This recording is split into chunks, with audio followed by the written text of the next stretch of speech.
Operation सिंदूर में शामिल wing commander Nikita Pandey सरकार के खिलाफ सुप्रीम कोर्ट पहुंच गई हैं, जिसके बाद सुप्रीम कोर्ट ने भारतीय वायुसेना को निर्देश दिया है कि वो महिला विंग कमांडर निकिता पांडे को अगली सुनवाई तक सेवा से न हटाएं और सरकार को आदेश देते हुए केंद्र सरकार की तरफ से पेश सॉलिसिटर जनरल ऐश्वर्या भाटी को मामले में जवाब तलब भी किया।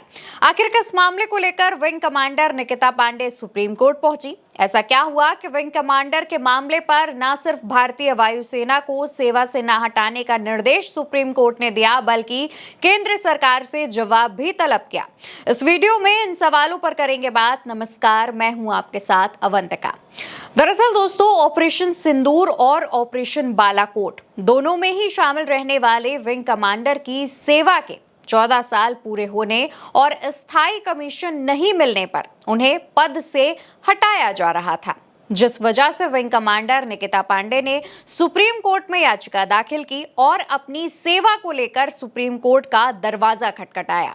उनके मामले में न्यायमूर्ति सूर्यकांत और न्यायमूर्ति एनके मेनन सिंह की बेंच ने सुनवाई की और विंग कमांडर की सेवा फिलहाल चालू रखने का आदेश दिया और केंद्र सरकार से जवाब तलब किया।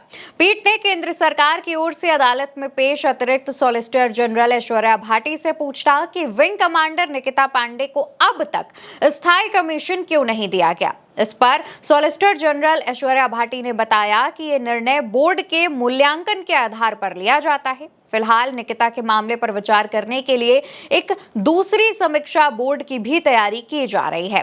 अब दोस्तों, स्थायी कमीशन पर अगर हम आपको डिटेल में जानकारी दें और डिटेल में अगर हम इस पर बात करें तो भारतीय वायुसेना में दो तरीके से भर्तियां की जाती हैं।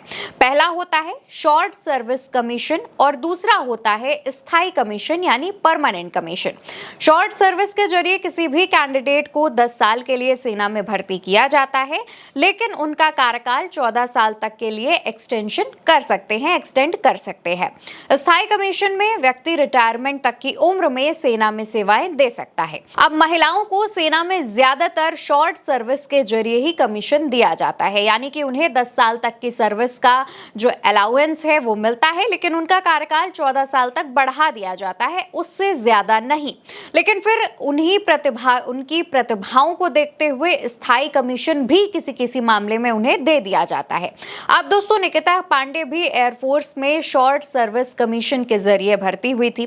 उन्होंने स्थायी कमीशन के लिए कई मूल्यांकन प्रक्रियाएं पूरी की हैं और अब वो तीसरी और आखिरी चयन बोर्ड से मूल्यांकन की प्रतीक्षा कर रही हैं। निकिता पांडे अब तक भारतीय वायुसेना में 13 साल का कार्यकाल पूरा कर चुकी है। उनका 14 साल के कार्यकाल पूरा हो जाएगा तो उन्हें निकलने की बात सामने आ रही है, यानी कि उनकी जो सर्विस है वो पूरी होने की बात सामने आ रही है। इसको लेकर के निकिता पांडे सुप्रीम कोर्ट पहुंच चुकी हैं और वो ऐसी पहली महिला वायुसेना अधिकारी हैं जिन्हें सेवा से रिलीव करने पर सुप्रीम कोर्ट से स्टे मिल गया है। और अब देखना होगा कि इस मामले पर सुनवाई के बाद सुप्रीम कोर्ट क्या आदेश देता है और साथ ही क्या विंग कमांडर निकिता पांडे को उनकी सेवा बरकरार रहने का आदेश सुनाया जाएगा या फिर उनका जो कार्यकाल है वो वहीं पर खत्म कर दिया जाएगा। फिलहाल के लिए जानकारी में इतना ही। खबर आपको कैसी लगी इसका जवाब कमेंट सेक्शन में दीजिएगा और उल्टा चश्मा यूसी को सब्सक्राइब करिएगा।